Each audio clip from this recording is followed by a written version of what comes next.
Hey, great to have you here. So today we'll be taking a look at and giving a review score to the S.H Figuarts Final Form Cooler. Let's not waste any time. Let's just jump right into the review. All right, let's now take a look at this guy in detail. Similar to last time, I think we'll do the aesthetic, the accessories, and articulation, so the 3 A's. Either way, we'll just jump right into things. Showing off the box first. This is let me set cooler to the side here. This is what the packaging looks like. As you see here, we have the 40th anniversary, so this is a special variation of a previously released cooler. Not much on this side, just a simple window. This side, just kind of an extension of the same paneling. Not much on top either. Then on the back, just kind of showing off the figure as a whole and a few options for poses and so forth. So we'll jump into a lot of those details as we go along here, but we'll just set that off to the side now. Also, this being a Premium Bandai release, I don't know if people care about this, but obviously comes with your typical brown shipper, pointing out 40th anniversary there. Mine's a little bit dented, unfortunately. But starting off with the aesthetic of this guy, I think he captures the Final Form Cooler pretty effectively. And as mentioned, this is a prior release, so people may already know what this guy looks like. They may already have the prior release in their collection. Cooler, I always heard, was near the top, but I didn't pick up the original one and did grab this one. So I do think he lives up to the hype when it comes to the aesthetic of him. Obviously, you get kind of the look for when he's fighting Goku in the one of the old Z movies.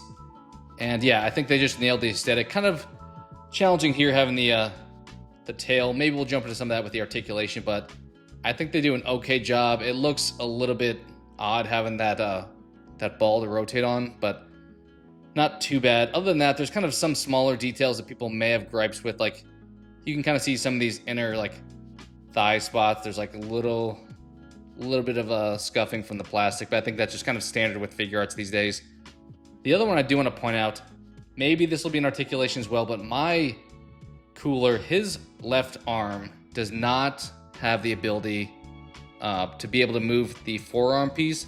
So you see this side, we see kind of a separation there and there. But when it comes to the left one here, up at the elbow, that gets separation, but then this piece is like stuck in there. So not the biggest fan of that, but we'll talk about more with articulation. But as far as the general appearance of him, I think they pretty much knocked it out of the park. I think this is what you expect when you think of a Final Form Cooler. Coloring looks nice. The shading looks pretty nice with some of the darker black and blues in there with the purples. And overall, I think he's a pretty solid release when it comes to his appearance. You kind of see the white. There's a little bit of battle damage appearances, a little bit gray hued him as well. So I think for the most part, when it comes to the actual aesthetic, probably the strongest part of this character. And minus some of those issues that I think are a little bit glaring. Like, you can kind of see a lot of gapping there, as I pointed out with that forearm problem. I would say the aesthetic of him, I'm going to give this one a 9 out of 10, so very strong, and I see why it's a top figure for a lot of people's collections. And I guess before jumping on to the accessories as well, I did want to do a comparison. I forgot to do this last time, but kind of showing a height comparison. So Goku is more of your typical like 6-inch height. So I think the difference here is probably reasonable. Maybe he should be a little bit bigger because I feel like he's typically towering over Goku, but they tend to scale releases towards the middle anyway. So I think overall, I think this is an okay size for Final Form Cooler. And now jumping into the accessories we have with this guy. So we'll start off with the faceplate. So honestly, this is probably the one area that's lacking a little bit. So we have him with this generic kind of standard face there, which there's not much you can do expression wise, but they did give us his alternate view where he has that little mouthpiece like opened up and actually see a smile there. So nice to get this alternate option. You would just take off this headpiece and then attach it there with those two holes.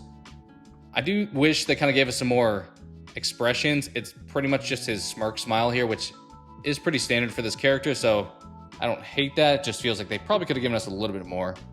I'm trying to drop it down a little bit to show that. I'll set the accessories here off to the side. Other than that, you see I have him with the somewhat pointed, curled hand there, and then the fist on the other side. We get the accompanying finger and closed fist hands.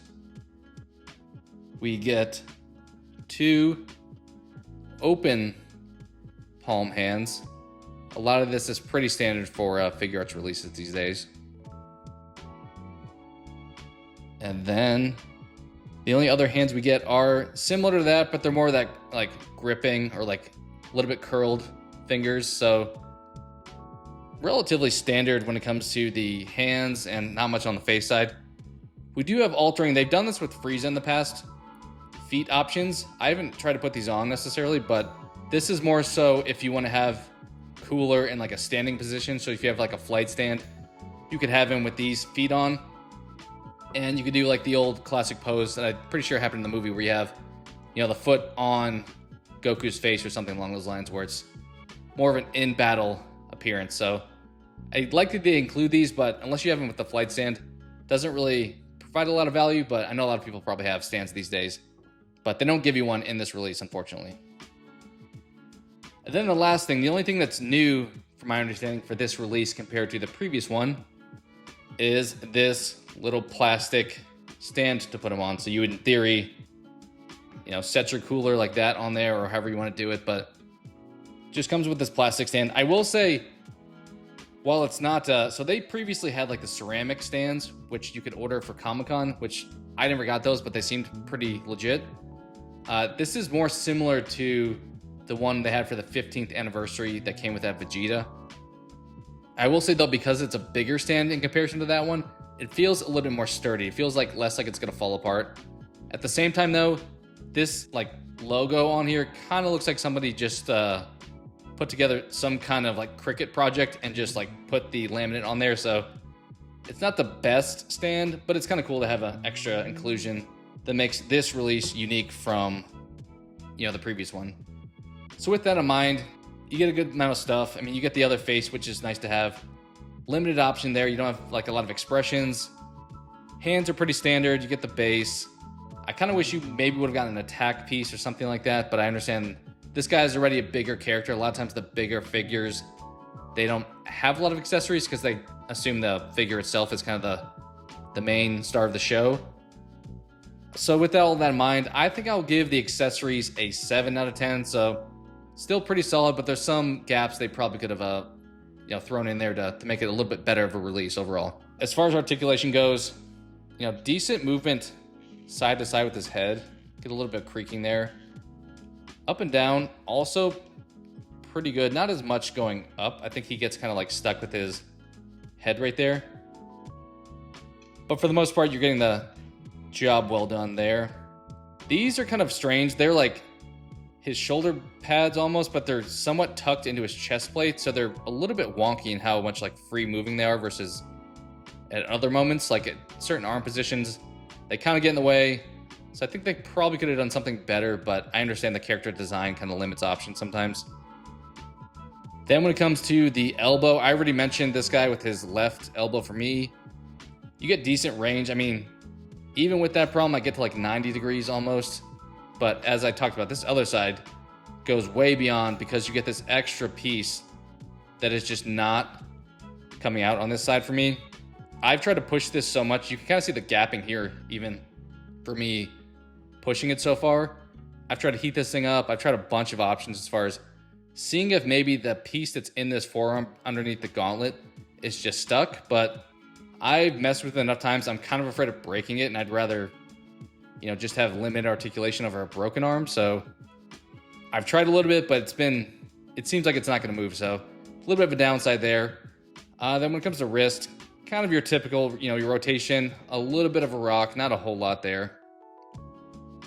Then when it comes to torso, pretty good range because you do have this kind of large gap between the white and the waistline. So decent amount of movement both directions, I will say there. Get a little bit of gapping if you stretch it too far, but I think that's okay. When it comes to hips, not bad, not the strongest. It's not necessarily like a full splits, but there's not like pieces hanging down either. So I think for the most part, for a big guy, this isn't the worst. It's not the best either though. Kicking forward, very easy. Kicking back, not so much because of the tail issue. And then when it comes to knee, it's similar to the elbow. That extra extension you get here is nice that I'm not getting on that elbow, unfortunately. Let's check this one just to double check that. Yeah, a little bit of gapping on the this side, it looks like, unfortunately, but I guess you get it either at the top or bottom, because this one's gapping at the bottom, this one's gapping at the top. So kind of pick your poison if you're going to have it extending that far. Not much when it comes to the shins. We have these gauntlets here kind of blocking it, but then the feet, we get a decent amount of rotation that you can do all kinds of movement with. And obviously we don't get like a toe rocker, because this guy has just a few toes sticking out. So then the tail, I'll talk about a little bit. 2 cuts in this tail. One here. This one's a little bit more well hidden, obviously, since I missed it from looking at it. You can kind of hide it a little bit better. This one, it's a little bit harder to hide. You could probably play around with it, but the problem is you want to have it in a position that doesn't have his weight kind of weirdly distributed so he can stand up correctly. So I think for the most part, it's better than some of the other ones. Like, it's probably better than the Imperfect Cell tail.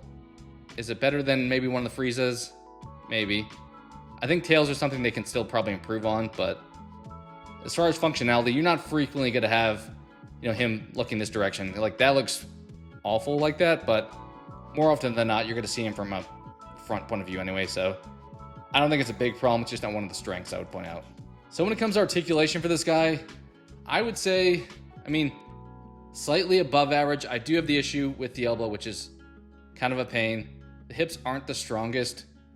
The torso is very effective though, and the head is pretty strong. So I'll say this is, let's say a 6 out of 10. Maybe that's a little harsh, but I am a little bit salty about that arm piece. So yeah, overall, as I said, 6 out of 10 for articulation, 7 out of 10 for accessories, and 9 out of 10 for aesthetic. Overall, I think it's probably fair to give this guy an 8 out of 10. So a lot of people find probably some of the issues I point out may not be issues for them. This may be an issue just for me. I've seen other reviews and they haven't pointed that out. So it feels like probably just a figure specific situation, not something that's like universally a problem. So overall though, I do understand why this is highly sought after for fans and why it's frequently on top list as far as favorite in their collection. So what'd you guys think? Did you wind up picking up this cooler? Is this one that you passed on or you missed out on or kind of wish you went for? Just share all your thoughts on this cooler release and just Figuarts in the line in general. I will point out too, this guy was $90, so a little on the pricey side, but if I'm being honest, every release these days is kind of becoming pretty much that at least. So that's probably a discussion for another day. Other than that, as I said, leave all your thoughts down below on the S.H. Figuarts Dragon Ball line and this Final Form Cooler specifically. Thank you so much for watching, and I hope to talk to you again soon.